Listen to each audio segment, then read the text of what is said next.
ఎండలో ఇక్కడ కూర్చుని అడుక్కుంటున్నావు, నీకు అసలు సిగ్గు అనిపించట్లేదా? ఏదైనా పని చేసుకోవచ్చు కదా. బాస్ కింద పని చేస్తూ ఆఫీసుల్లో కూర్చుని బాస్ తిట్లు తింటూ జీతం కోసం ఏడ్చే నీకంటే ఈ ఎండలో స్వేచ్ఛ కూర్చున్న నేనే నయం సార్. ఆకలేస్తే ఏం తింటావురా? నీ దగ్గర ఉన్నది చిల్లర తప్ప, కానీ నా దగ్గర క్రెడిట్ కార్డులు ఉన్నాయి, వాటితో చిటికలో అని కొనేస్తాను. నీ క్రెడిట్ కార్డులు నీ అప్పుల కోసం సార్, నా చిల్లర నా అన్నం కోసం. నీకు నచ్చినప్పుడు సెలవు దొరకదు, నాకు నచ్చినప్పుడు నేను డ్యూటీ ఎగ్గొడతాను. నీకు బాస్ ఉంటాడు, నాకు నేనే బాస్ని. అయినా ఇదేం బతుకురా? రోడ్ల మీద కూర్చుని నువ్వు 9 నుంచి 5 వరకు గొడ్డులా కష్టపడితే వచ్చేది జీతం, నేను ఇలా కూర్చుంటే నాకు వచ్చేది దానం. నీది కష్టం, నాది ఇష్టం. ఆఫీస్లో ఏసీ ఉన్నా నీ మనసులో టెన్షన్ ఉంటుంది, ఇక్కడ ఎండున్నా నా మనసులో ప్రశాంతత ఉంటుంది సార్.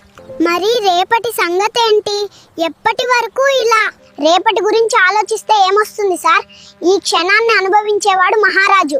రేపు పొద్దున్నే ఒక స్టీల్ ప్లేట్ పట్టుకుని రా సార్, నా పక్కన కూర్చో సార్.